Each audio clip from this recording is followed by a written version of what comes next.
بلکتے بچے ماؤں کی گود میں رہ گئے اور ان کے باپ رخصت ہو گئے، مائیں تڑپتی رہ گئی، ہاتھوں سے بیٹے نکل گئے، بہنیں سسکتی رہ گئیں، بھائی ہاتھوں سے نکل گئے، بچے بلکتے رہ گئے، باپ ہاتھوں سے نکل گیا اور ان کی لاشیں تک نہیں ملی۔ ان مجبوروں، ان بے بسوں، ان لاچاروں کے ساتھ کیا ہم عملی طور پہ کھڑے نہیں ہوں گے؟ یا صرف ہم ایک پوسٹ کر کے سمجھیں گے کہ اپنا حق ادا کر دیا، یا صرف اظہار تعصف کر کے، یا صرف ان کے لیے دعا کر کے ہم سمجھ لیں گے کہ کافی ہو گیا؟ یا ہمیں عملی طور پہ ان کے لیے مقدور بار کھڑا ہونا پڑے گا؟ ہمارا دین تو ہمیں یہی سکھاتا ہے۔ تو ان بلکتے ہوئے لاچار اور مجبور لوگوں کی مدد کے لیے جب ہم ان کے ساتھ عملاً کھڑے ہوں گے، ہم ان کی ضرورت کو پورا کرنے کے لیے اپنے وسائل کے ساتھ کھڑے ہوں گے، تو عرش کا رب کتنی کرم نوازی ہمارے اوپر فرمائے گا۔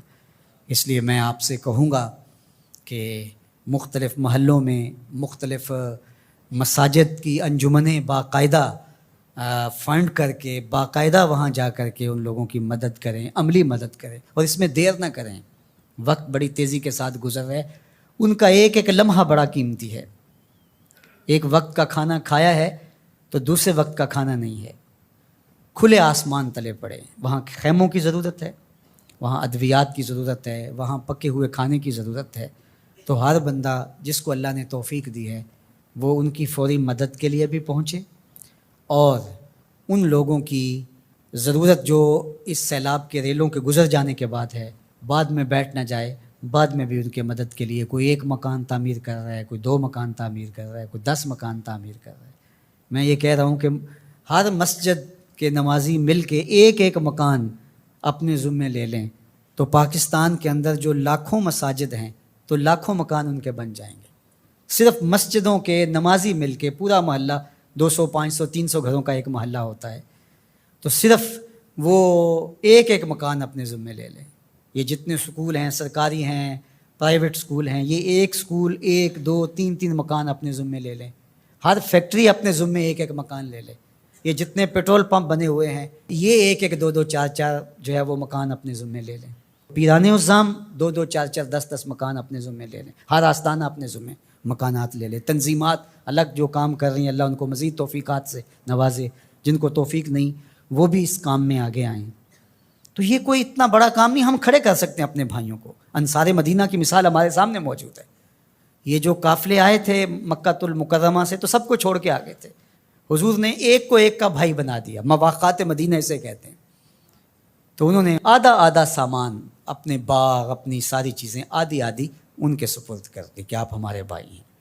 کائنات میں مدد، نصرت، اعانت اور یوں بھائی چارے کی کوئی اور دوسری مثال اس طرح کی نہیں ہے، اور یہ دین قیامت تک ہے۔ تو وہ سنت مسلسل ہونی چاہیے کہ ایک ایک فیملی اپنے ذمے لے لیں۔